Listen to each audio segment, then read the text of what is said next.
That is the question. And how's the audio? That's the two questions. Can you see me? Hello? Hello to Jury and Angela for getting here so early and being amazing and sweet and backing me up. And I appreciate you. I appreciate that so much. And to whoever else is here, hello. Let me go check. Okay, hold on. Let me get my act together. What do I need to do to get my act together? I need to go look at the chat. That is the question. Wait. And how's the audio? Nope, that's the two questions. Pause. All right. Let me go. I'm still learning. I'm still learning how to do all of this. Hello. Oh, hi, Angela. Thank you. Okay, so you can hear everything. Is there a bunch? I think I figured out like the background noise situation. So hopefully it's not super. Oh my gosh, hearts. Thank you. I think I've got that figured out. I think I finally figured out the audio situation. So let me know if that is correct.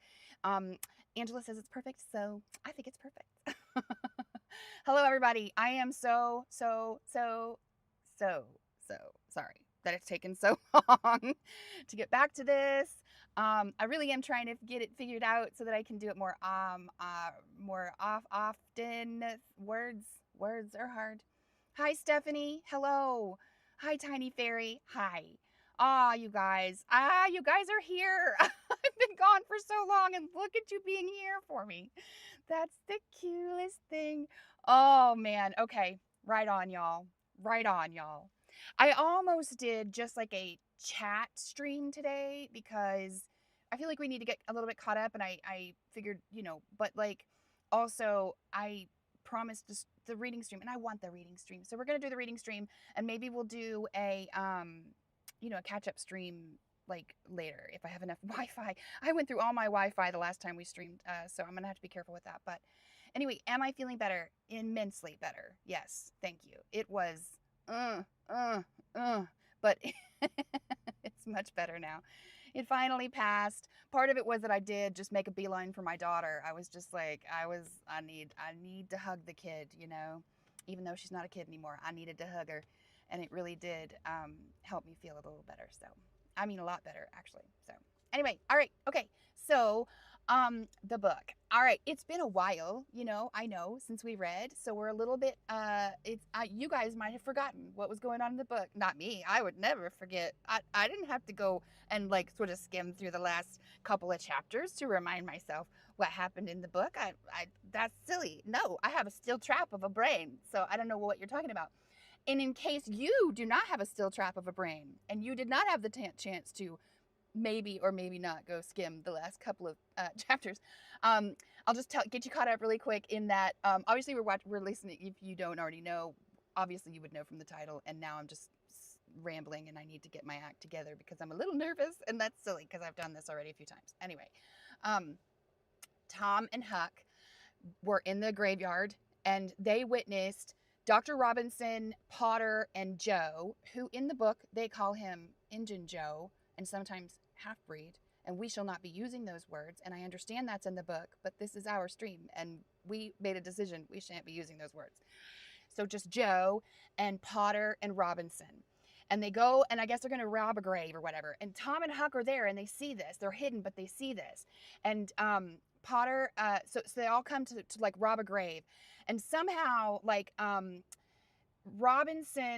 Robinson and Joe kind of start getting into a fight because apparently many moons ago, when Joe was hungry, he went to Robinson's house. He was a little hungry little boy, and he went to Robinson's house, and Robinson was like, "You ain't nothing, get out of here." And so Joe has been rightfully holding a bit of a grudge against Dr. Robinson since then. Although I'm not sure if it needed to be a murderous grudge, but apparently it was, because they get into this little fight. And then like Potter, who is Joe's friend, starts to kind of get in the, like, "Whoa, stop messing with my partner like that." And Joe goes, "Oh, this is my chance." So he kills Dr. Robinson. He kills him, stabs him, right? And because Potter is so drunk, Joe is able to convince Potter that Potter killed Robinson. Because Potter's just a drunk little boy or man who doesn't know what happened. And so Potter thinks he killed Dr. Robinson, but actually Joe did. And Tom and Huck, they saw this. Hmm. So now they're nervous and scared, and they have made a promise to each other that they will not tell anybody because I guess they're afraid they're going to get in trouble. So, or maybe they're afraid Joe might hurt them, which is a legitimate concern, right? Joe, what you doing, Joe? Also, it's bad enough, like, okay, he probably didn't need to be murdered over that, but then you're going to blame it on your friend and let your friend take the fall for it. And that is, I'm sorry, there's, you can't see it right now, but I keep getting distracted because there's this, I don't know if there's any way to show you without like, I don't think there is because like cords or whatever, but there's like this elderly couple, this adorable elderly couple. They're both in like salmon pink shirts and they're like exercising. Sorry, I gotta deal with my nose. They're doing like exercising, like stretching, and it's actually really cute, but quite distracting, you guys. I'm trying to do a stream up in here. Okay, so you guys are, I know I'm talking fast. That's largely because I'm nervous and partly because I'm excited. It's a combination of the two. I have always been a fast talker. So that's just, it's not like a thing that you need to worry about. A lot of people, I do understand why people would worry about me having periods of time when I talk fast because that can be a sign of mania. But I promise it's not. I've been through all the tests. I do not have mania. I don't have bipolar. But I do talk fast sometimes, and my grandma used to tell me about it and get really irritated with me. So it's a lifelong issue, and I will work on it. But it probably won't change it. Okay. Okay. Getting in here. Jury. Oh my gosh, Jury. I did. Angela said that I gave you a shout out. I did because you and Angela. I'm not going to go too much into it, but the first comment that I got into when I came into the stream or when I started the stream up, somebody said, "You're going to cancel, aren't you?" That was the first comment in today's stream. And I was like, well, I wasn't, but now, because my mood can go from this to this, like that. And I had to fight against that one a little bit. I did have to fight against that one a little bit. But no, we didn't cancel. And Jury and Angela were my defenders. And I appreciate that so much because I went from that to that. And then I saw y'all and I went, okay, screw it. We're this. And that's so y'all helped me a lot in that regard. And I really appreciate that. Thank you. Okay, Bobby's a fast talker too. Yeah, you gotta keep moving the older you get. True. Oh, is Deja here? Deja, hi. I owe you an email. I saw your email. Thank you. And I will. I'm slow to answering emails, but I will answer your email. Thank you. I love you. Okay, boys and girls and day friends. Judith's name is actually Karen. I mean, I just don't fully understand it, Judith. Why would you start the day like that? Like, I do understand. Like, haven't I made it very clear that I understand how badly I'm disappointing you and how badly I feel about that and how I wish with all my heart and soul that that wasn't who I was in so many different ways. So like if you know that about me, I don't fully understand why you would start with a little bit of the guilt trip. There was a little bit of the guilt trip there, right? And so that was a little hurtful. I'm not going to lie. But then it was solved. It was fixed because immediately I remembered that there's just amazing people who love me for who I am and are okay with the fact that I am the farthest thing from perfect you might ever find. And that's just how it is. Okay. All right. Let me just get caught up on the chat just a little bit, and then we're going to start reading. Bobby, it takes a little push in either direction. Exactly. Renee, hello. Hello. Thank you so much for that. Shabby says, Angela says, it was so scared. I was so scared that I was going to deflate your positivity when that comment showed up. So I could not help but speak up and remind you of how fantastic you are. Oh my God. And you're so fantastic. And let me just tell you how much it meant. Because I was teetering on the edge of a bad day there because it can just happen like that. I hate that, but I'm really very affected by stuff like that. So, Laura, hello. Solar, hello. We haven't even started reading yet, so you aren't even late, girl. Actually, I just assumed your gender, so let me know if I'm wrong about that. Flocker here. Hello, Flocker Jessica. How are you doing? I'm doing really good. Flock on flockers. Ooh, I love that. I love that pony song. That's amazing. Oh, I'm not a hero, sweetheart. Oh, girl, if you could only see what's in my head half the time. Okay, beautiful, lovely, fantastic people. Let's get started reading. Let me get in there. Okay, so I think I already caught y'all up. They witnessed a murder, and now they have gone. Tom and Huck have gone their separate ways so far for now, dealing with the aftermath of having witnessed this murder. Chapter 11. Close upon the hour of noon, the whole village was suddenly electrified with the ghastly news. No need of the as yet undreamed of telegraph. The tale flew from man to man, from group to group, from house to house, with little less than a telegraphic speed. Of course, the schoolmaster gave holiday for that afternoon. The town would have thought strangely of him if he had not. A gory knife had been found close to the murdered man, and it had been recognized by somebody as belonging to Muff Potter. So the story ran. And it was said that a belated citizen had come upon Potter washing himself in the branch about 1 or 2 o'clock in the morning, and that Potter had at once sneaked off. Suspicious circumstances, especially the washing, which was not a habit with Potter. It was also said that the town had been ransacked for this murderer. The public are not slow in the matter of sifting evidence and arriving at a verdict, but that he could not be found. Horsemen had departed down all the roads in every direction, and the sheriff was confident that he would be captured before night. All the town was drifting toward the graveyard. Tom's heartbreak vanished, and he joined the procession, not because he would not 1,000 times rather go anywhere else, but because an awful, unaccountable fascination drew him on. Arrived at the dreadful place, he wormed his small body through the crowd and saw the dismal spectacle. It seemed to him an age since he was there before. Somebody pinched his arm. He turned, and his eyes met Huckleberry's. Then both looked elsewhere at once and wondered if anybody had noticed anything in their mutual glance. But everyone was talking and intent upon the grisly spectacle before them. 1 second, I'm just going to make sure. I'm going to put the chat up so that I can see if something goes wrong and I need to fix it. Okay. All right. Poor fella. Poor young fella. This ought to be a lesson to grave robbers. Muff Potter'll hang for this if they catch him. This was the drift of the remark, and the minister said, "It was a judgment. His hand is here." Now Tom shivered from head to heel, for his eye fell upon the solid face of Joe. At this moment, the crowd began to sway and struggle, and voices shouted, "It's him! It's him! He's coming himself!" Who? From 20 voices. Muff Potter. Hello! He's stopped! Look out! He's turning! Don't let him get away! People in the branches of the trees over Tom's head said he wasn't trying to get away. He only looked doubtful and perplexed. Infernal impudence, said a bystander. Wanted to come and take a quiet look at his work, I reckon. Didn't expect any company.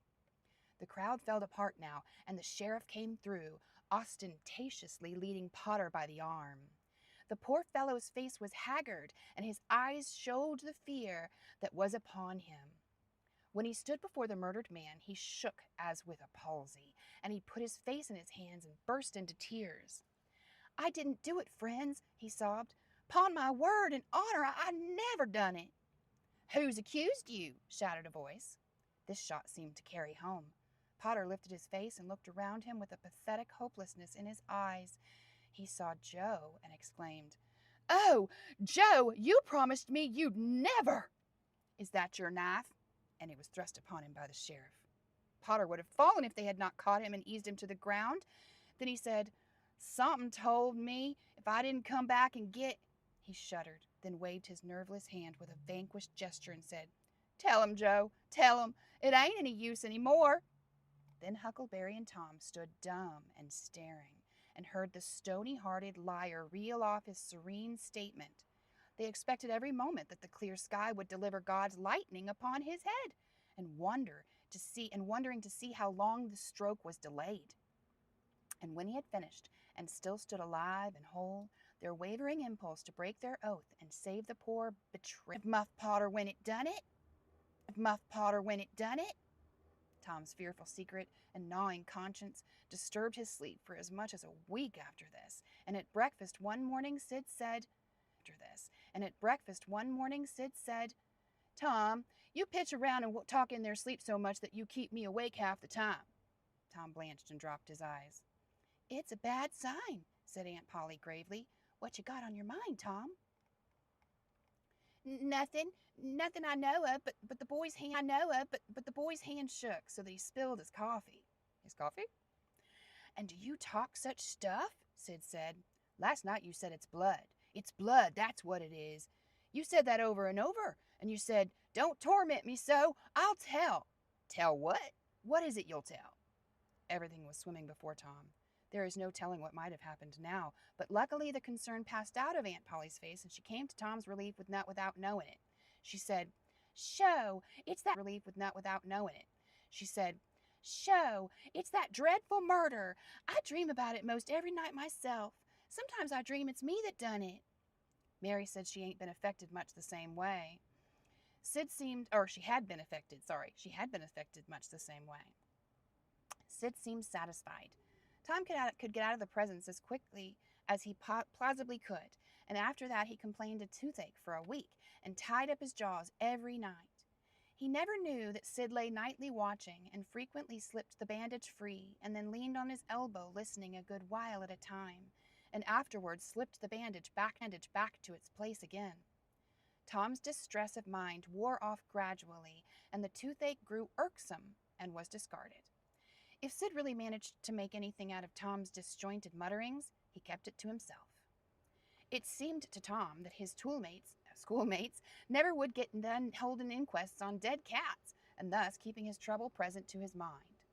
Sid noticed that Tom never was coroner at one of these. Sid did not overlook the fact that Tom even showed a marked aversion to these inquests, and always avoided them when he could. Sid marveled, but said nothing. However, even inquests went out of vogue at last and ceased to torture Tom's conscience. Every day or two during this time of sorrow, Tom watched his opportunity and went to the little grated jail window and smuggled such small comforts through to the murderer as he could get a hold of. The jail was a trifling little brick den that stood in a marsh at the edge of the village, and no guards were afforded for it. Indeed, it was seldom occupied. These offerings greatly helped to ease Tom's conscience. The villagers had a strong desire to tar and feather Joe and ride him on the rail for body snatching, but so formidable was his character that nobody could be found who was willing to take the lead in the matter, so it was dropped. He had been careful to begin both of his inquest statements with the fight, without confessing the grave robbery that preceded it. Therefore, it was deemed wisest not to try the case in the courts at present.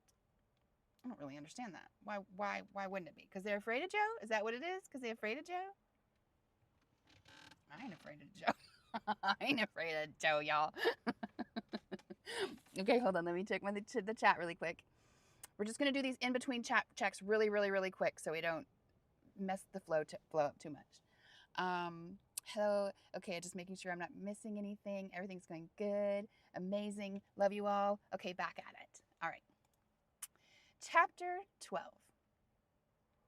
One of the reasons why Tom's mind had drifted away from its secret troubles was that it had found a new and weighty matter to interest itself about. Becky Thatcher had stopped coming to school. Tom had struggled with his pride a few days and tried to whistle her down the road, but failed. He began to find himself hanging around her father's house nights and feeling very miserable. She was ill. What if she should die? There was distraction in the thought. He no longer took an interest in war, nor even in piracy. The charm of life was gone. There was nothing but dreariness left. He put his hoop away and his bat. There was no joy in them anymore. His aunt was concerned. She began to try all manners of remedies on him. She was one of those people who are infatuated with patent medicines and all new-fangled methods of producing health or mending it. She was an inveterate experimenter in these things. When something fresh in this line came out, she was in a fever right away to try it.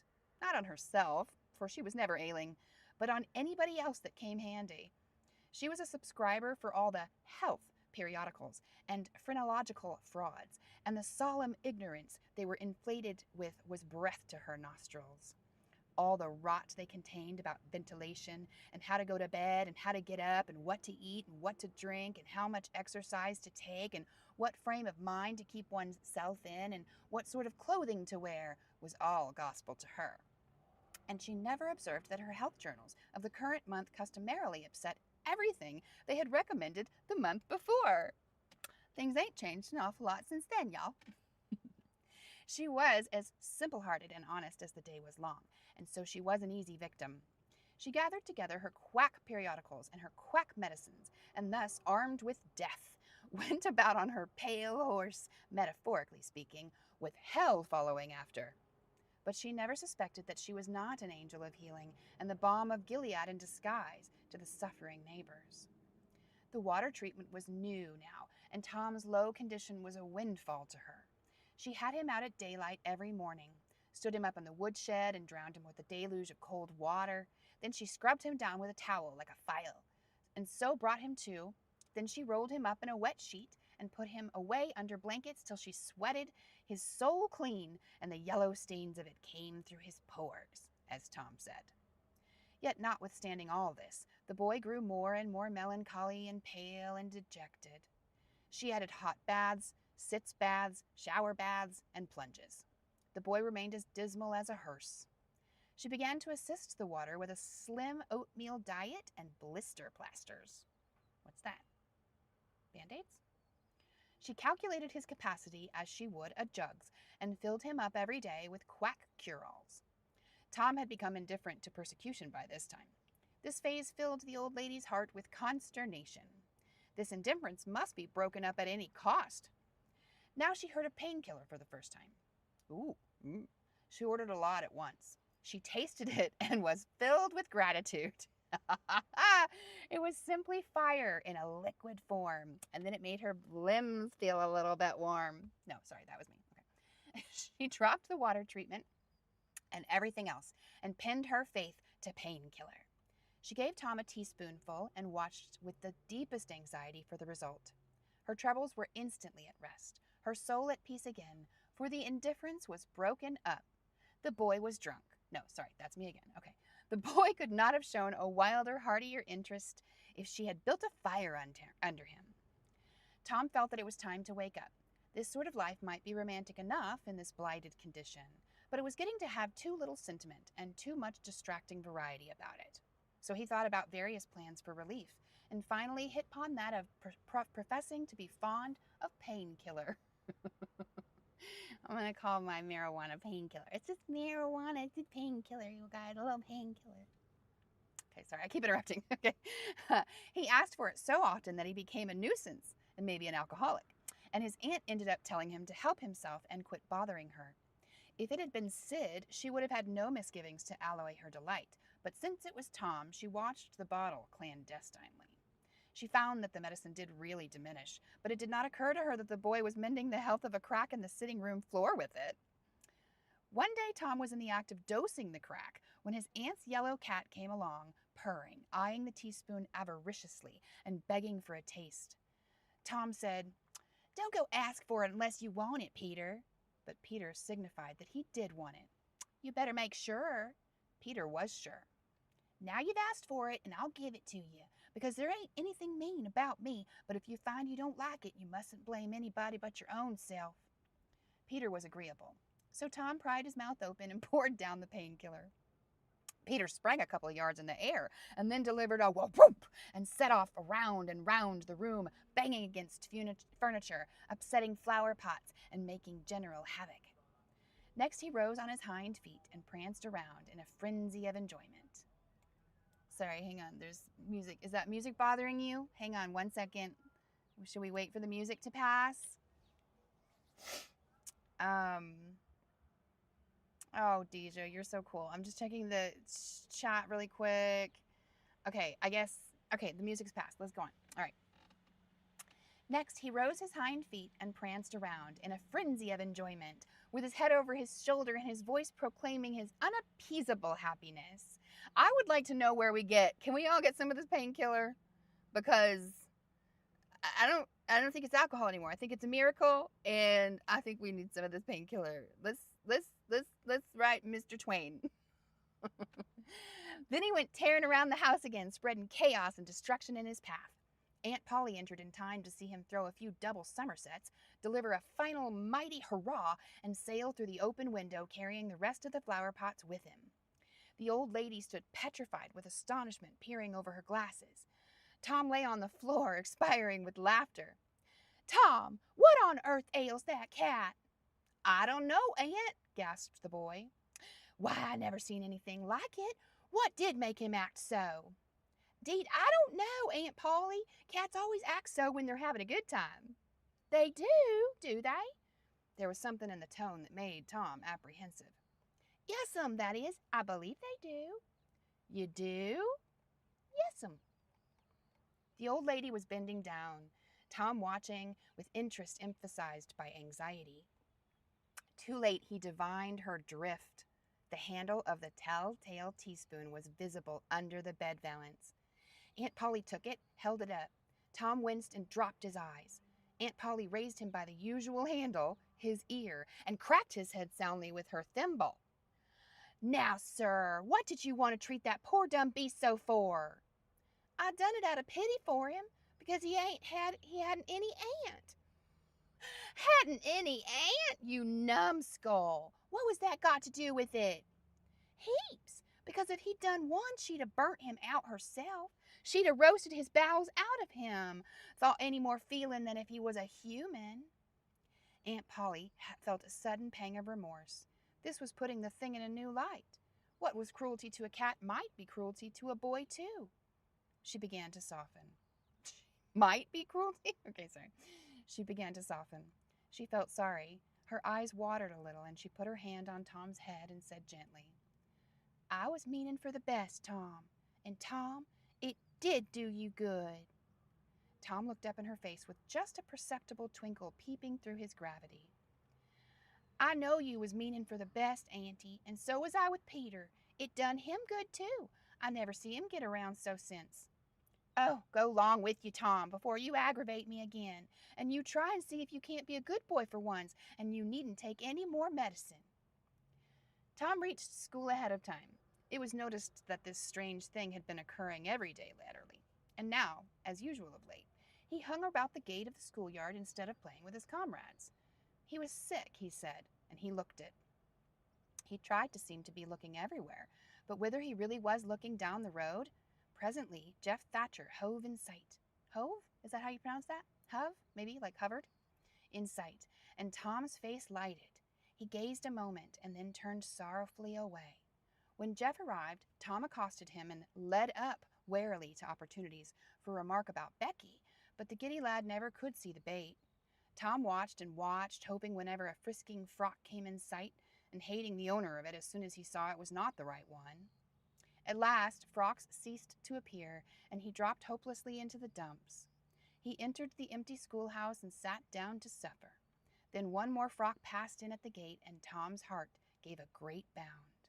The next instant he was out and going on like an Indian, Native American, yelling, laughing, chasing boys, jumping over the fence at risk of life and limb, throwing handsprings, standing on his hand, doing all the heroic things he could conceive of, and keeping a furtive eye out, all the while to see if Becky Thatcher was noticing.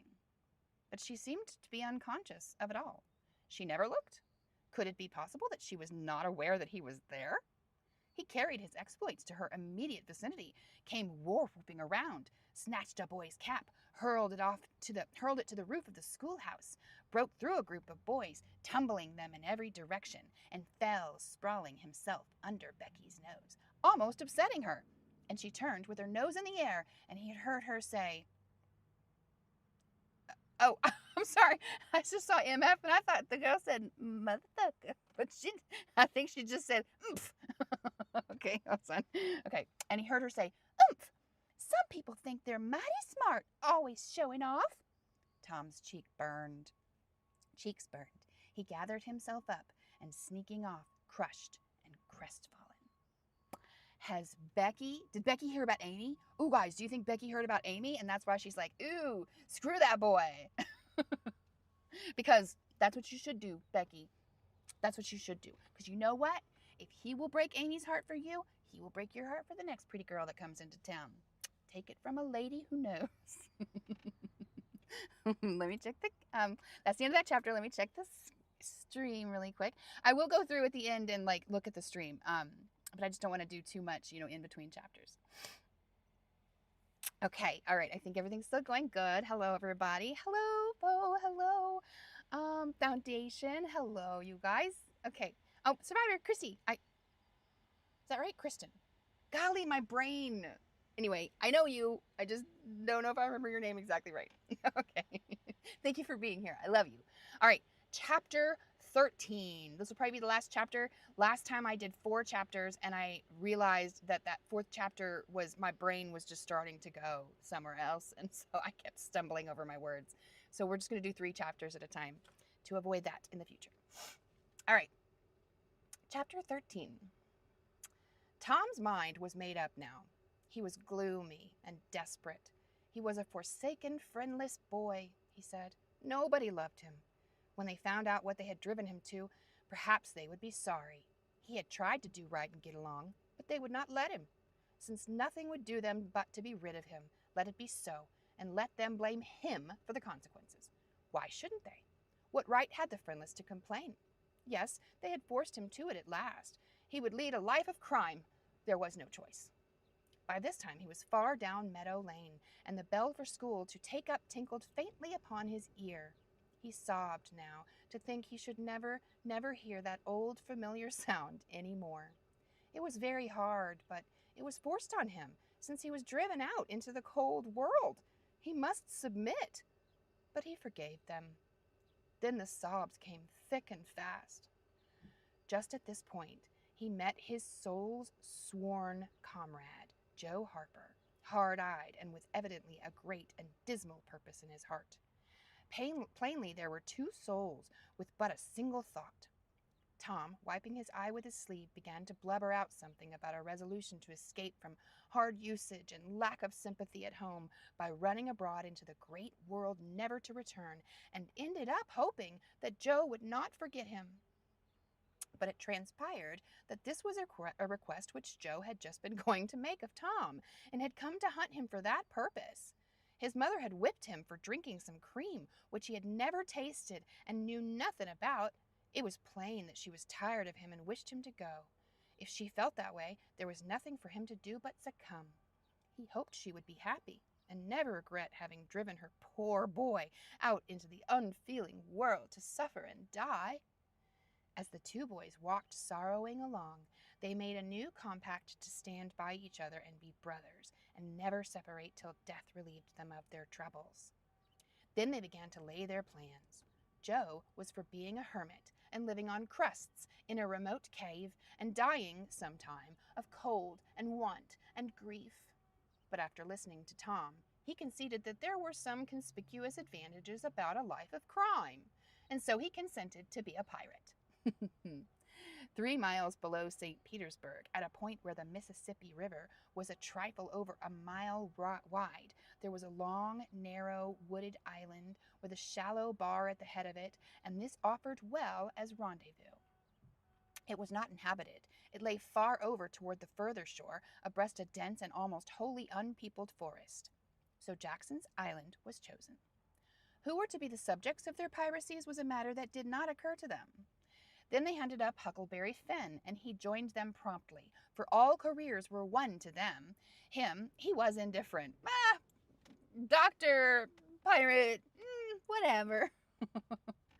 They presently separated to meet at a lonely spot on the riverbank, 2 miles above the village, at the favorite hour, which was midnight. There was a small log raft there, which they meant to capture. Each would bring hooks and lines and such provision as he could steal in the most dark and mysterious way, as become outlaws. And before the afternoon was done, they had all managed to enjoy the sweet glory of spreading the fact that pretty soon the town would hear something. All who got this vague hint were cautioned to be mum and wait.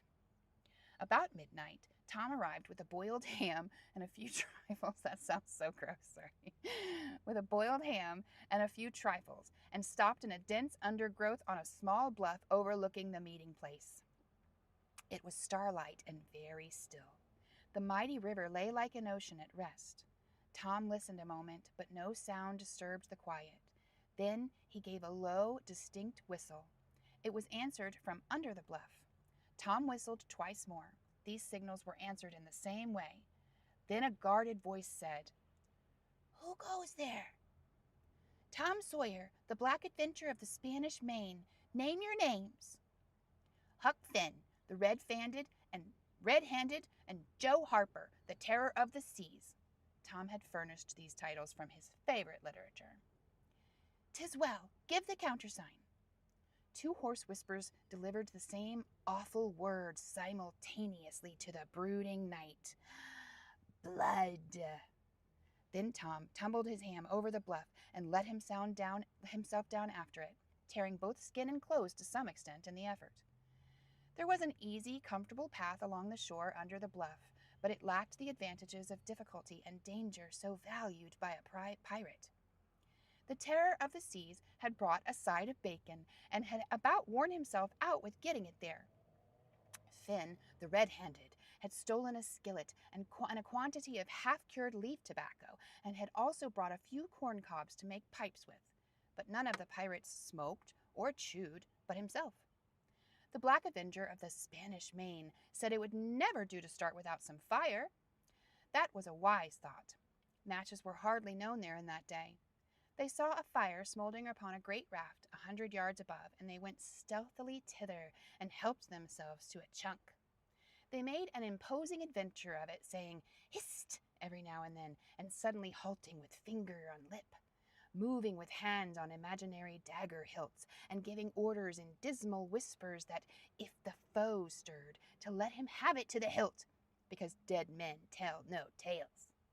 They knew well enough that the raftsmen were all down in the village laying in stores or having a spree, but still that was no excuse for their conducting this thing in an unpiratical way. They shoved off presently, Tom in command, Huck at the after oar, and Joe at the forward. Tom stood amidships, gloomy-browed and with folded arms, and gave his orders in a low, stern whisper. "Luff, and bring her to the wind." "Aye, aye, sir. Steady, steady." "Steady as it is, sir." "Let her go off a point." "Point it is, sir." As the boys steadily and monotonously drove the raft toward midstream, it was no doubt understood that these orders were given only for style, and were not intended to mean anything in particular. "What sail's she carrying?" "Courses, lopsails, and flying jib, sir." "Send the yawls up. Lay out aloft. There, half a dozen of you fore topmasterns. Ah, lively now." "Aye, aye, sir." "Shake out that man Tanglins." "Sheets and braces. Now, my hearties." "Aye, aye, sir." "Hellum a lee. Hard a port. Stand by to meet her when she comes. Port, port now, men, with a will. Steady." "Steady it is, sir." The draft drew beyond the middle of the river. The boys pointed her head right and then lay on their oars. The river was not high, so there was not more than a 2 or 3 mile current. Hardly a word was said during the next 3/4 of an hour. Now the raft was passing before the distant town.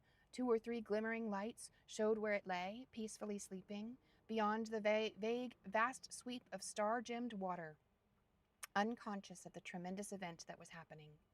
The Black Avenger stood still with folded arms, looking his last upon the scene of his former joys and his later sufferings, and wishing she could see him now, abroad on the wild sea, facing peril and death with dauntless heart, going to his doom with a grim smile on his lips.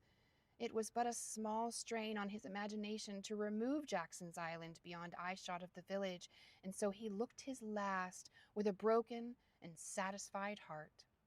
The other pirates were looking their last, too, and they all looked so long that they came near letting the current drift them out of the range of the island. But they discovered the danger in time and made shift to avert it. About 2 o'clock in the morning, the raft grounded on the bar 200 yards above the head of the island, and they waded back and forth until they landed their freight. Part of the little raft's belongings consisted of an old sail, and this they spread over a nook in the bushes for a tent to shelter their provisions. But they themselves would sleep in the open air in good weather, as became outlaws.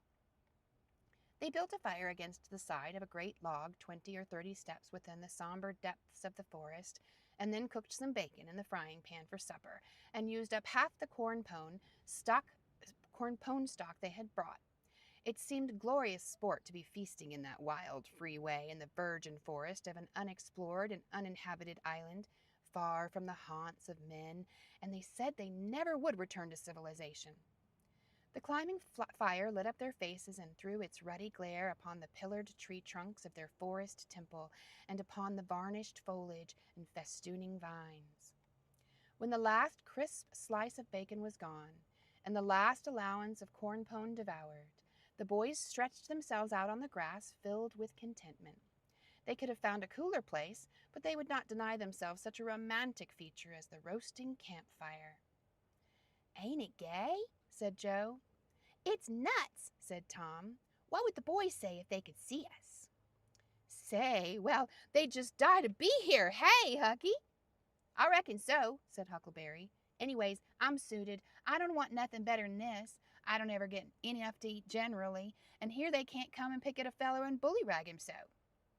It's just the life for me," said Tom. "You don't have to get up mornings, and you don't have to go to school and wash all that blame foolishness. You see, a pirate don't have to do anything, Joe, when he's ashore, but a hermit he has to be praying considerable, and then he don't have any fun anyway, all by himself that way." "Oh, yes, that's so," said Joe, "but I hadn't thought much about it, you know. It'd be a good deal rather be a pirate, now that I've tried it." "You see," said Tom, "people don't go much on hermits nowadays. They like they used to do in old times. But a pirate's always respected, and a hermit's got to sleep on the hardest place he can find, and put sackcloth and ashes on his head, and stand out in the rain, and—" "What does he put sackcloth and ashes on his head for?" inquired Huck. "I don't know, but they've got to do it. Hermits always do. You'd have to do that if you was a hermit." "Darned if I would," said Huck. "Well, what would you do?" "I don't know, but I wouldn't do that." "Why, Huck, you'd have to. How'd you get around it?" "Why, I just wouldn't stand it. I'd run away." "Run away? Well, you would be a nice old slouch of a hermit. You'd be a disgrace." The red-handed made no response, being better employed. He had finished gouging out a cob, and now he fitted a wood stem to it, loading it with tobacco, and was pressing a coal to the charge and blowing a cloud of fragrant smoke. He was in the full bloom of luxurious contentment. The other pirates envied him with his majestic vice, and secretly resolved to acquire it shortly. Presently Huck said, "What do pirates have to do?" Tom said, "Oh, they have just a bully time. Take ships and burn them, and get the money and bury it in awful places in their island where there's ghosts and things to watch it, and kill everybody in the ships, make 'em walk a plank." "And they carry the women to the island," said Joe. "They don't kill the women." "No," assented Tom, "they don't kill the women. They're too noble, and the women's always beautiful, too." "And don't they wear the bulliest clothes?" "Oh, no, all gold and silver and diamonds," said Joe with enthusiasm. "Who?" said Huck. "Why, the pirates." Huck scanned his own clothing forlornly. "I reckon I ain't dressed fittin' for a pirate," he said, with a regretful pathos in his voice, "but I ain't got none but these." But the other boys told him the fine clothes would come fast enough after they should have begun their adventures. They made him understand that his poor rags would do to begin with, though it was customary for wealthy pirates to start with a proper wardrobe. Gradually their talk died out, and drowsiness began to steal upon the eyelids of the little waifs. The pipe dropped from the fingers of the red-handed, and he slept the sleep of the conscience-free and the weary. The terror of the seas and the black avenger of the Spanish Main had more difficulty in getting to sleep.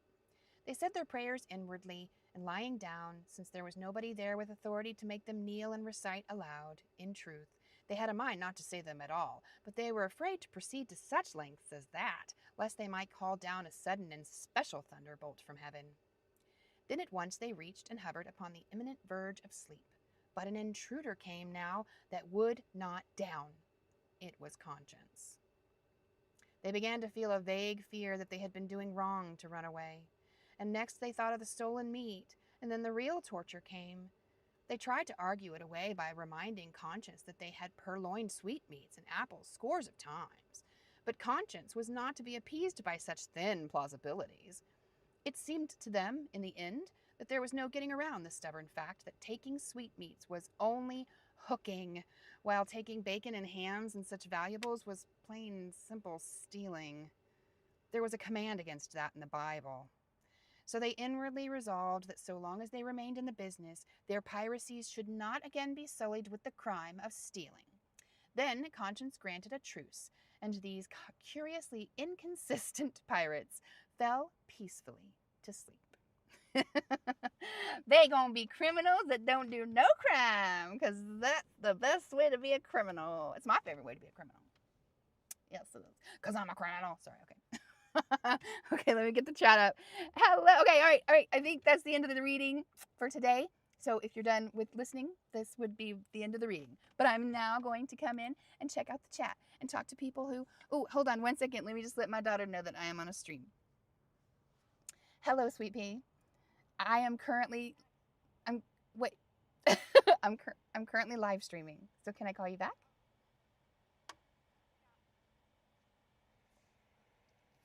At 2:15. Yes, I will call you at 2:15. All right, my love. Bye. Love you. Bye. Oh, she's so freaking amazing. Okay. All right, let me come check up on the, is everything still working good? I think so. I'm going to come check up on this chat here. I'm going to scroll back a little bit. I assume mostly during my reading that you guys are talking to each other, so I'm just going to skim and see if there's anything that I missed. See if I need to say hello to anybody else. I think I've said hello to everybody here.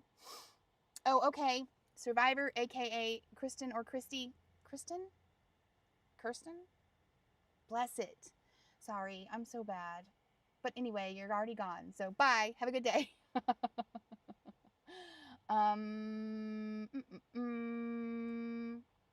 Ooh, oh. Wait, I think I've been getting it mixed. No. Shabby is Angela. Right? Is that right, Shabby? Because now I'm saying the upcycled shed. And suddenly I'm wondering, is the upcycled shed Angela? I don't think that's true. What is your name if you would like me to have it? I wish that I had a brain that could remember things. All right, Terry, it's all right. It's okay. It'll still be up. You were a little late, and that is totally fine because we aren't on any schedules here. Listen, I could have been a little bit late. Who knows? Or maybe I was early. Maybe I was early, sweetie. Island woman. Oh, Lori, thank you so much. You have been so fucking, sorry, language, freaking cool with checking in on me about whether we're going to be doing the reading and stuff. I appreciate that so much. I just appreciate you so much. I appreciate every one of you guys. Every single person in this chat. I feel like I am genuinely friends with y'all. We have had so many good little back and forths. Like, it's just really, really cool to feel close to you guys, you know? Because you know, I can't do it in any other way. So it's cool that you guys lend me your friendship this way, because it's kind of the only way that I can have friends. So I appreciate it a lot. A lot. Melanie, yes, okay, thank you. Brandy says, hey daughter, I'll let her know. She still is not giving me permission to tell you guys her name, and that is her choice, so I shan't. She will just forever be my daughter until she gives me the permission. So, and maybe she never will. Again, it's her choice. So, Paisley, hi, honey. Oh, that's so cool. I'm glad you made it. Hi, how are you doing today? Terry will watch the replay. Thank you, Terry.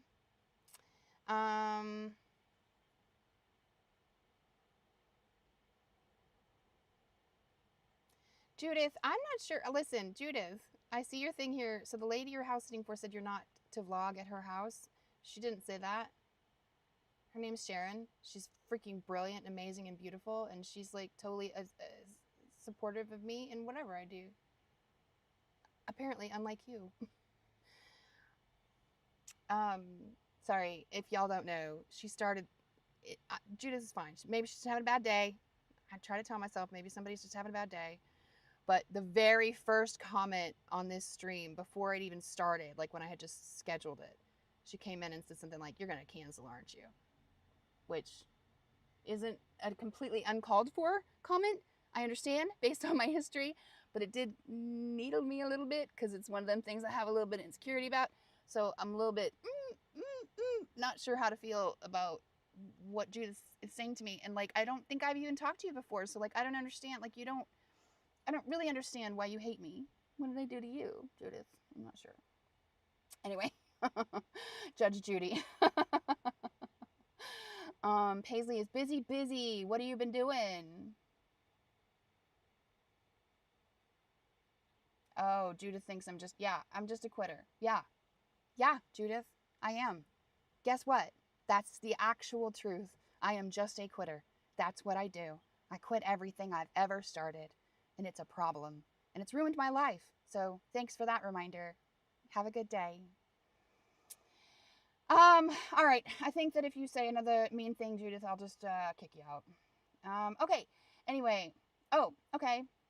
Deja took care of it. Thanks, Deja. I love you so much. It's just weird because like I haven't seen her before. Like, she seems like she's personally upset with me. Like I'm letting her down, but like I haven't seen you before. So I don't understand. Like, did you literally just join the channel so you could give me shit? I mean, I will say I do still occasionally get really mean comments from people who are mad at me about the stuff that happened last year in New York, even though I never really told the whole story. Because I ain't trying to throw anybody under the bus or send any hate anywhere. So I just never told the whole story. But I do still occasionally get comments from people who think that I deserve, to be made to feel bad about what happened then. Which is interesting because, again, you guys don't know the whole story. And I only didn't tell the whole story to avoid somebody else getting hate or, shit. So it's a little frustrating that I still deal with receiving hate myself when I know what happened. And I really don't think it's me that deserves the hate. But anyways, so maybe Judith is, one of those people. And we'll just leave it at that. All right. Okay. La la la la. People of the court says she must be a Virgo. What's wrong with Virgos? I don't know. I don't know nothing about none of that, honestly. I had my finger on the timeout button. Solar says, it takes me so long to get to the point where I just cut somebody off, but I think I probably should be a little faster about it. It's like when they're just hurting my feelings, I will just kind of keep going. Maybe you're just having a bad day, or maybe like, oh, maybe I deserve whatever. But the second you start saying something that might hurt somebody else's feelings, then I'm like, cut them off. But when it's just my feelings, it's harder to do that, Melanie, thank you so much. You're amazing, she says. Thank you so much. Ooh, wait. Good job, Stephanie. What did Stephanie do? Did I miss something that Stephanie did? Stephanie, I am still kicking myself for not seeing Stephanie on the East Coast when I was over there. So many people I missed out on because I get like, and just leave. I can't like, I'm not good at slowing down once I've made a decision, I can't find what Stephanie did, but good job, Stephanie. I already know it was good. Bobby is in your mother's living room. Cute. Jerry says you're really making the brave choice, though. Ooh, what do you mean? Who? Brandy, who is adaptive senior fitness at home. Brandy says, I'll never understand why people get off on... you know what? Why do people get off on saying mean things? Like, it's the weirdest thing to me to know that some people genuinely do. Like, they get good feelings inside them by being mean to other people, which is such a foreign concept to me. Like, I can't conceptualize how that would give you good feelings. Like the physics of it. I guess it's not physics if it's emotions, but, well, it is kind of, right? Or it's biological, right? Because a lot of the feelings that we come from like hormones and like secretions from activities, and right? So clearly the feeling you're getting from saying something mean to somebody, you're getting some sort of chemical feedback from that that's good. And I don't understand that, biologically speaking. It's just super foreign to me. I don't get it. But it is a thing. Like, so many people so many people like are like that, which is just weird. Anyway, um, let's see, Stephanie. The whole issue in New York needs to be put to bed. Both you and Patty have moved on. Yes, I would like to think so, but I do still occasionally get the comment uh, about anyway. Anyway, um, I know I'm like vague about it, but I don't know how else to be without being a bitch. So, let's see. Little Nature Show. Judith reminds me of the sixth graders I used to teach. She needs attention. I think part of it is that, any attention is good attention. Yeah. I mean, I guess that's probably the simplest explanation, isn't it? You're right. Brandy says I am not a quitter, but you know what? The reality is actually that I am. There are two things in my life that I have not quit. I've quit everything else. I didn't quit being a mom. I stayed with her, never left until she was an adult, and then I am still very much a mom. So, like, I never quit being a mom, and I haven't quit the YouTube channel, but I've come really close. But you guys have saved me every damn time. Because every time I come to this place where I'm just convinced that I just need to go and just people will be better, the whole thing that your brain does.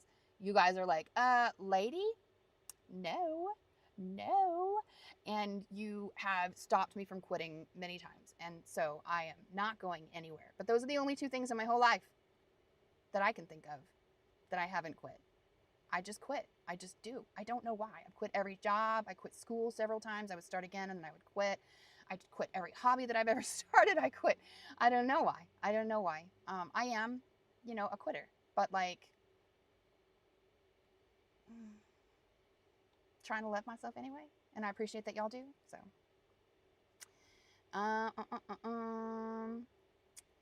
let's see. Where was I? Sorry, I missed. Okay.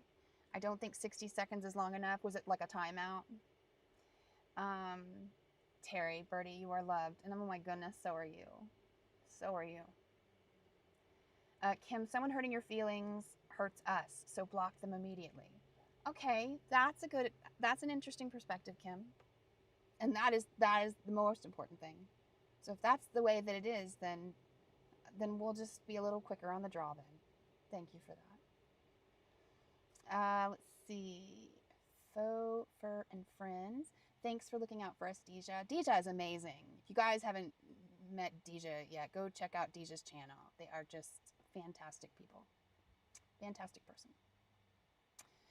Stephanie, Birdie, did you get any rallies yesterday? Boston was amazing. I did not. Yesterday, I haven't showered in a hot minute, and I haven't been able to make myself shower in a hot minute. I'm just going to be honest. I hate admitting it, but it's true, and I just didn't think I could be around people yesterday. But I did do some driving, and I honked like a little crazy lady every time I went down under one of those overpasses where the people were up there with the signs. And I have such mixed feelings about the rallies now, frankly. I just can't understand why it's all we're doing. And I'm not saying protests aren't important. They are, or that it was not a good thing to do. It was, and I'm glad that it happened, and I wish that I would have been clean so I could have gone. But I'm also like really, really confused about, like, is that all we're going to do? And so it makes me feel like if that's all we're going to do, then why are we even doing it? Because it's not doing anything. And I don't know. I just have very, very confusing feelings about why we aren't just all out there 24 hours a freaking day. Why we aren't taking shifts. Like, why are we once every few months we're going, hey, we don't like this, while at the same time our tax dollars are killing little girls across the world? Like, it's just insane to me. That's all we're doing. I can't understand it. Like, I heard somebody from France was like, this whole protesting every 3 months thing is why ain't nothing happening. You all need to do like France does and just get out there and never freaking leave. And I agree. And so maybe I should just start it. But like, because I understand that I'm being just as lackadaisical about it, right? I'm not doing anything either. I don't know what to do. It's just really crazy to watch the country die as it is. And like all we're doing is going out and protesting every few months. And I'm not saying the protest isn't important. It really is. It's just, why is that all we're doing? I cannot begin to understand it. We've just gotten, this country in general, the Western Hemisphere in general, has just gotten so complacent. Except France. We need to take a little bit of French direction in that regard, you know? I'm not saying riots. I'm not saying riots. I'm just saying, like, this once every 3 months thing is like, it's not, what is it doing? Except making us look kind of like numbnut, you know? Like, I don't know. I don't know. I don't know. It's such a tricky thing. It's probably shouldn't have said, I probably shouldn't have said none of that. Let's see, Paisley. You know what? Can consider yourself lucky that your brain doesn't work like that. Some people are just rotten. Thank you, Paisley. I am glad my brain doesn't work like that. I am. Because, like, yucky. Deja, I love you, baby. Lori, maybe Judith was disappointed and only knows how to lash out. She needs to manage expectations. And see, that's why I do get a little bit, I'm a little bit slow to just kick people out like that, because I understand that. And I also fully understand what it's like not to be able to control your emotions and sometimes lash out. There was a time when I screamed at a nurse across a parking lot in the middle of a medical clinic parking lot. And I still am like, and she deserved to be scrimmed at. She deserved it. Let me just say, that nurse deserved some scrimming. But I still shouldn't have. It was really kind of crazy and embarrassing. And so, like, I do understand how the emotions can get, your emotions can get the better of you. Angela says, I choose to believe they are just filled with hurts, and right now they are just struggling to find positivity. Exactly. So sometimes I'm just not nearly that good, but I try to be that good about thinking about others. I do. Let's see. I quit things too when I'm done, Lori says. Yes. I think I'm missing some things. I'm so sorry if I'm missing some things. Oh, here we go. Let's see. Jury says, I meant you're making a brave choice by trying to not have anyone else get backlash, even knowing that people will make their stories. So kudos to you. Thank you, Jury. Thank you. I appreciate that a lot. Let's see. Faux friends, it's not our business. Share what you want. Thank you. Don't quit on yourself. I'm trying not to. Thank you. Citizen Soldier. Ooh. I feel like there's a song by Citizen. That's a man, right? And I feel like there's a song by him that I really love. So I need to remind myself of that, get it on my playlist, and check out Inner Critic. Thank you. I think that's what you're saying. Excuse me. Let's see. Bobby's gonna go pee into the store. Have a good time. Hope it all comes out okay. Ken says, Birdie, I have quit literally everything too. I'm ADHD. I think I might be too. And I didn't I've known I was ADHD for a minute. I've been diagnosed with ADHD, and I've had several of you guys tell me, listen, girl, the things you be saying, I feel pretty sure you also might have some of the autism too. Just, it's possible. And part of me was like, no, because I didn't really fully understand autism, and I really didn't understand that there is a very big difference between autism by itself, ADHD by itself, and then the combination of autism and ADHD called ADHD. And Brandy in the comments here, who is Adaptive Senior Fitness at Home, that's her username. She really helped me understand that. I went and met her she lives in Southern California, and I went and met her, and she really helped me understand that I needed to look a little bit closer at it, and that it is a very good chance that I might have the ADHD. And I did, and I looked very closely at it, and I think that there is a very good chance that I might have the ADHD. And it's funny because I was like, well, I'm never going to tell my daughter that I think it's possible, because my daughter is like, she thinks like autism, she like thinks people like overdiagnose themselves, and like she just, and so I was like, I'm not going to tell her. But then when I went and visited her, I was like, okay, I'm going to tell you that I think it's possible that maybe I've got a little bit of the ADHD. And she's like, well, listen, Mom, I I really don't mean to be offensive here. Please, I'm not trying to be insulting, Mom, but like, you're really childish. So, like, maybe you are. I was just like, oh, baby. First of all, that's not offensive. You're right. But also, thank you for not just totally discounting the possibility and making me feel like a dork for even thinking it's possible. Not that I think, not, let me say, I don't think like childishness is a thing with, autism or whatever. It was just funny, like her being like, well, because she has this joke where she thinks like I have like this 12-year-old boy that's living inside of me, because I find 12-year-old boy humor very, very humorous, and it makes me laugh, and I will embarrass you with that joke if I can. Because it'll make me laugh. And so she thinks that she like jokes about, oh my gosh, is that, she calls the 12-year-old boy in me Keegan. She'll be like, oh my gosh, Keegan's at it again, because I'll like make some joke about a fart or something. Anyway, so you're saying that the quitting everything is an ADHD thing, and you could be right. I have more research to do, and I am thinking about getting back into therapy, so maybe I'll seek out a diagnosis at some point. But I don't even know if it really matters at this point what I have. I have something that I just have to learn, that I've just had to learn to live with. Brandy says it's not you, it's your brain. Thank you. Bye, Bobby. Fo says I agree with Kim. Angela says sometimes it feels like the rallies just fall on deaf ears. It does. Like, I want the rallies. I'm not saying I don't want the rallies. I just don't understand how that's all we're doing. And I don't understand how we don't have a 24-hour protest going in every major hub in this country. Like, even me, as lazy as I am, and I am the laziest person I know, I would be out there. Probably not every day. Definitely not every day. But I'd be out there as many days as I possibly could. Like, I can't understand how we're like, we're only really going to show you how mad we are about it every 3 months. And in those 3 months, the things that are being done with our tax dollars, the files that are being covered, like everything. So I just feel like we need more. I don't feel like we need no rallies. We just need something else actually happening at the same time, all the time. Let's see.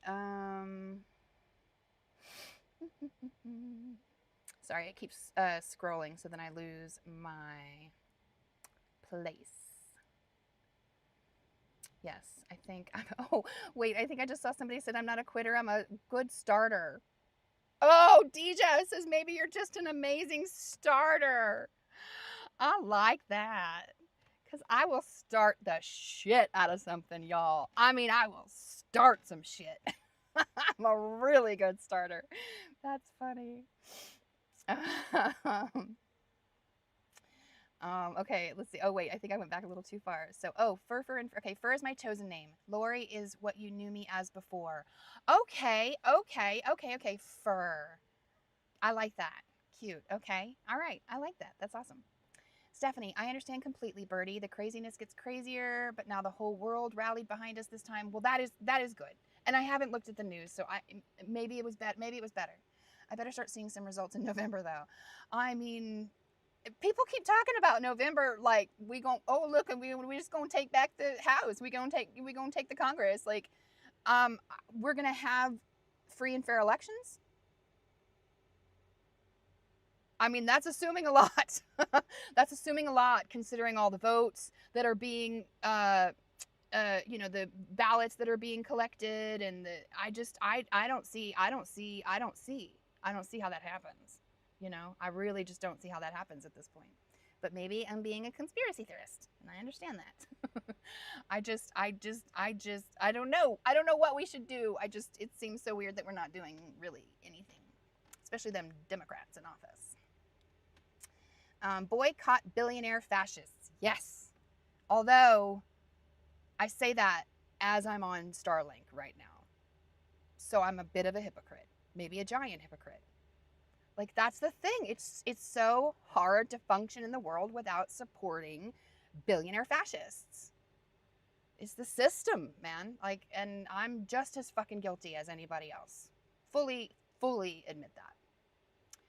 Little Nature Show. We're voting and sending money to some excellent candidates for office and supporting judges who do their jobs. That's true. That's true. We are. That's true. Thank you for reminding me of that.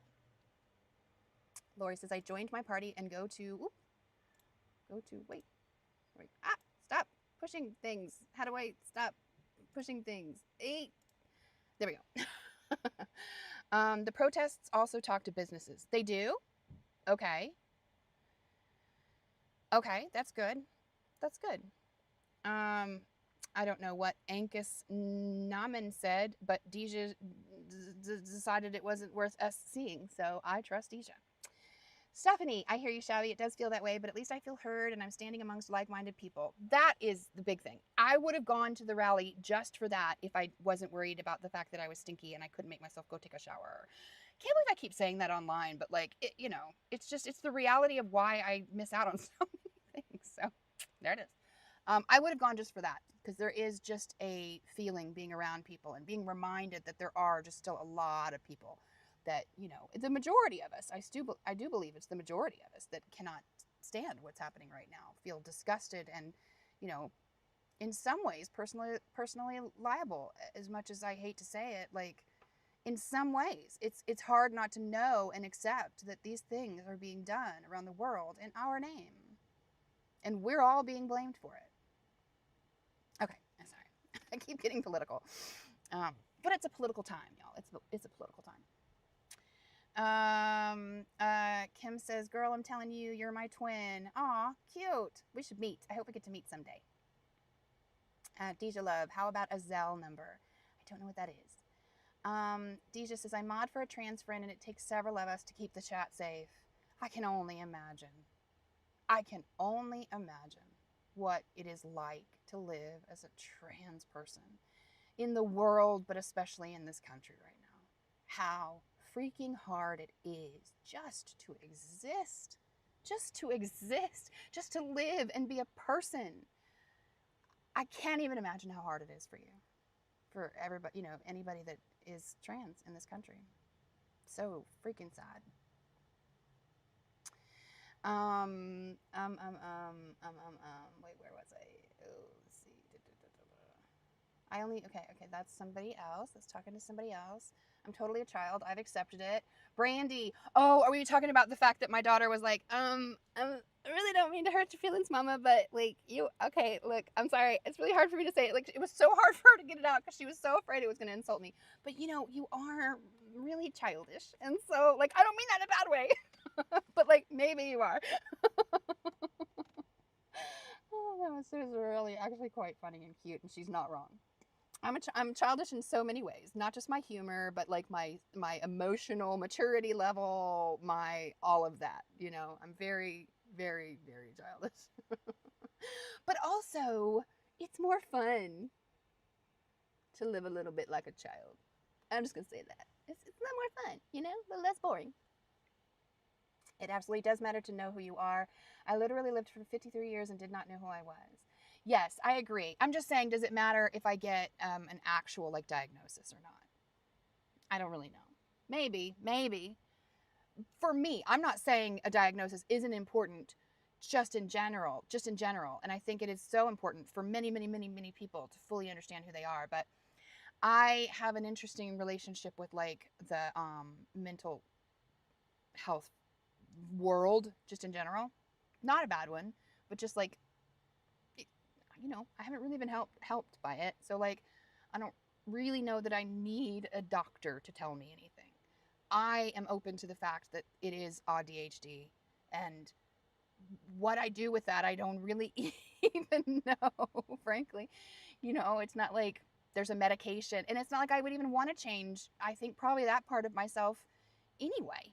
The only thing I would want to change, really, the only thing that I really would like to change about myself is the fact that I'm a quitter. I wish I could quit less. And I really wish I could go back to work. Oh my God, do I wish I could go back to work. Anyway, but other than that, and the depression, but that's there's nothing going to fix that. So I just don't really, I just don't know for me if it's important that I have an official diagnosis, but knowing who I am and understanding it, and therefore, reading more about ADHD and understanding how that could be very much what is my life is good. I just don't know if I need a doctor to tell me about it is all. Lori says, amazing starter. That's great. I've come to refer to myself as having good backup muscles. I've developed those because I fall on my ass all the time. I love that.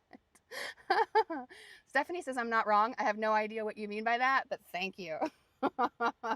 um, Kim says, I'm dying over the Keegan humor. Makes me non-functioning. And I wasn't diagnosed till over 50, even though ADHD was diagnosed in childhood and then never mentioned again. Really? Oh, that would so piss me off. If it had been mentioned as a child and then like it was never, that would make me so mad. I didn't know even what ADHD was until my mid-40s. I just was like everybody else. I just thought it was just, you know, a hyperactive boy thing. I never would have considered that I had it. Never. Never. Until I learned what it actually is, right? Let's see. Join Indivisible. They're doing more. I need to do that. Thank you. I need to do that, Fur. I need to do that. Life is political, Kim. That is actually true. So true. Angela says, oh, she's talking to Stephanie. It's called executive dysfunction. Right. Yeah. There's an actual name for it. Which is crazy to me. I never knew that before until I found out about what ADHD was and all of that. I just thought I was lazy. You know, I just thought I was what my mama told me I was. Lazy. Love you, Mama. Mwah. Hope you're doing well up there. Okay. Self-diagnosis is valid and accepted in the community.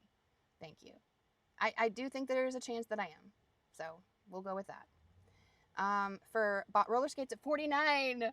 Fun. Girl, if I wasn't a big girl, I wanted to go roller skating so for a while now. In fact, I think I even talked about it on video at one point, how much I would love to go roller skating, but how the bigger they are, the harder they fall situation scares me off of it. I have broken a bone before and I do not want to do it again.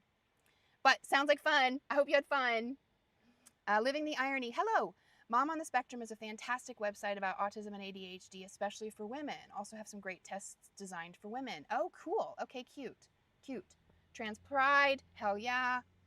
I've had 73 therapists self-diagnosed. I've had 73 therapists. Wait, are you saying you've had 73 therapists? Because that's rivaling me. Like, that's way above me even. So listen, girl, if that's true, you just gave me a whole bunch of validation. Because I've probably had 15 somewhere in there.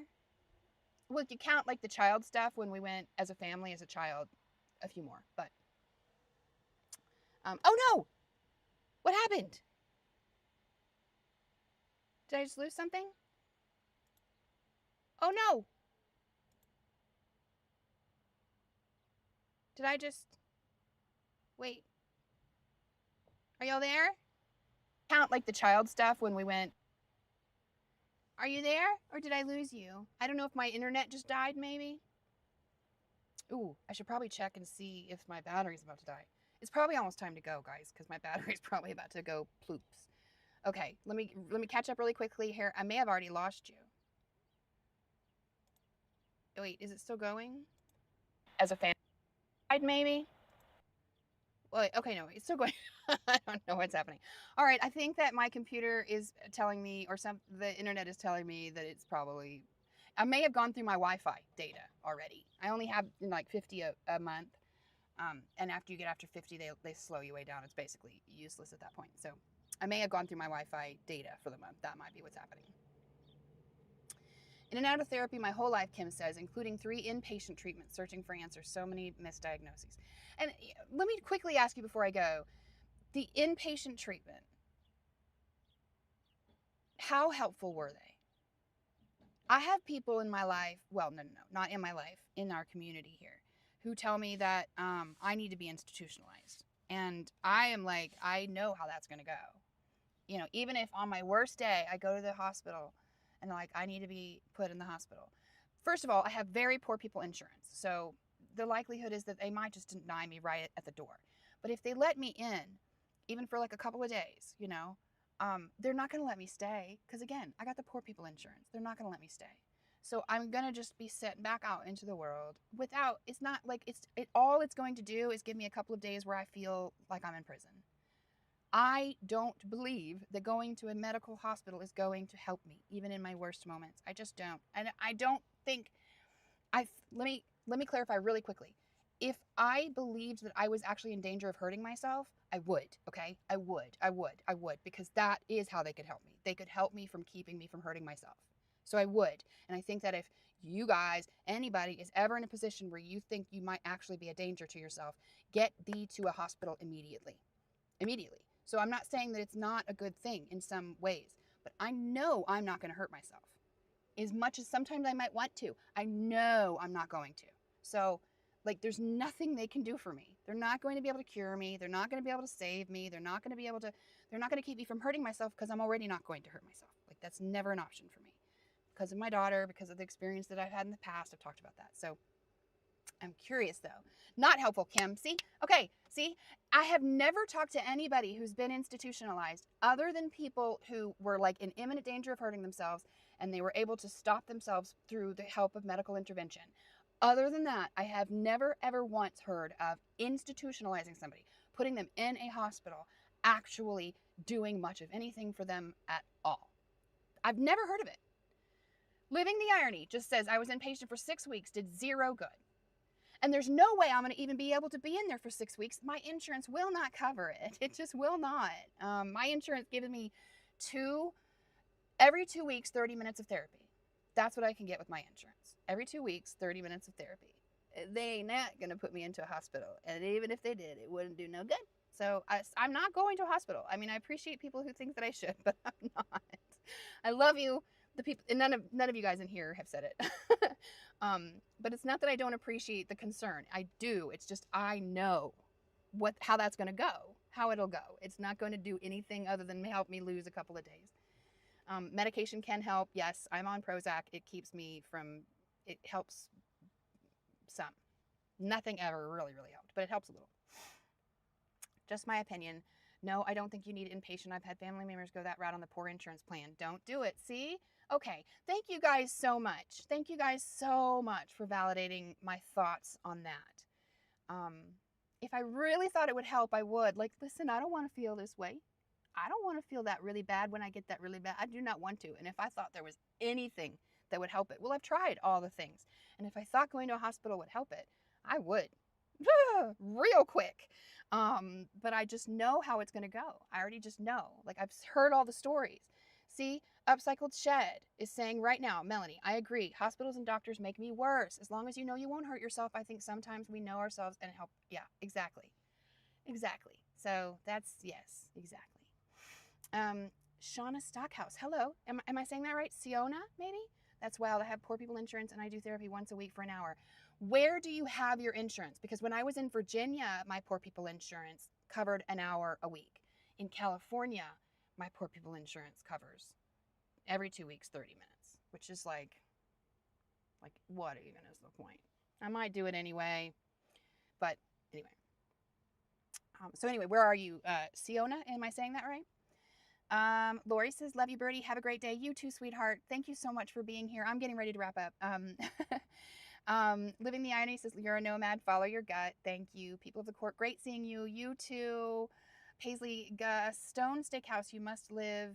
Oh, wait. Okay, yes. You must live someplace special. I haven't had access like that since the 80s. It very much depends on the state. I learned that because I lived in Virginia for a minute and they have better poor people insurance there. I like to take people to campgrounds. They feel safe and can rest a few days to think clearly. Most of us just need to feel safe and alone is where we find it. Yes, exactly, Fur. Exactly. Suna says, I'm in Colorado. It makes no sense to me that we as Americans wouldn't have the same access regardless of state. True. We got that whole states' rights business, sort of, until, anyway, I'm not going to get political again. But it is very different per state. It is very different per state. Also, so is disability, because I tried to get on disability. I spent 3 years trying to get on disability in Virginia with all the medical records, all that, like, my therapist had written like this 4-page letter begging them, saying, I've been the therapist in 30 years. I ain't never met anybody, needed disability as much as this girl needs disability. Please put her on the disability. All the medical records, 3 years of it, and then finally they get me on a phone with a judge, of appealing, denying. Finally, you get on the phone with a judge for 15 minutes. Judge on the phone with me for 15 minutes. and goes, well, I think I know better than all of your medical records, and you are officially hereby denied. And I found out that maybe if I had done the process in California, I might have actually been accepted. That the states are different in their acceptance rate, in their approval of disability claims. I don't know if that's true or not, but it's possible. Wouldn't be surprised. Little Nature said pills do little to help. Age might help too. My 50s were the worst. Really? And so things got better for you in your 60s? Wait, are you serious? Are you serious? Because that'd be cool. That'd be really cool. Kim says, hyper focus on learning about ADHD. You just need the appropriate perspective on who you actually are and how or not your brain functions. It allows you to clarify that you've never had before. Okay, all right. Advice taken. Thank you. Stephanie, Little Nature, okay, that's to somebody else. Okay. But I've often wondered if menopause intensified mental health crisis. Yes, I believe that. I believe that's what happened to me. That perimenopause hit and it just shut everything, like, because apparently estrogen, especially in women, estrogen is a protective factor against things like dementia and various brain things. And then once your body stops making that estrogen, you don't have that protection. And that's why a lot of people, from what I understand, who have been living with some sort of mental illness their whole life, suddenly get much, much worse and it becomes much more difficult to compensate for, white knuckle through it, all of those things. And so I think that's what happened to me, was it was perimenopause that brought it on, and it just like made it, I couldn't white knuckle it anymore. But this is why we need you to get a diagnosis to help you get the disability. Okay, Brandy, that makes sense. That makes sense, Brandy. I have thought maybe I should reapply. It's so hard to go through the whole thing, and then just be told, you sounded fine on the phone with me, girl. Okay. For Jake Segura's complicated, I wouldn't choose to feel like this. So true. Okay, all right. I probably need to, okay, Medicare is making me pay $48 a session. I make too much on SSDI. Richest country in the world. Elon Musk lives here. What the fuck? That makes me so mad. All right, guys. You guys, thank you so much. Thank you so much for not giving up on me and actually being here when I was ready to come back to reading, and hopefully I can make it again next week and the week after and the week after. And the fact that y'all will be here is the coolest thing in the whole wide world. So, I mean, like, there's just no way to tell you what that means to me. So, thank you from the very bottom of my heart. I love y'all more than I could ever even possibly put it into words. And I will one day learn how to close out a stream easily. No. Okay. All right, friends, I'm going to go ahead and find the button so that I can push the button where I'm ending the broadcast and saying adieu to you guys. Until next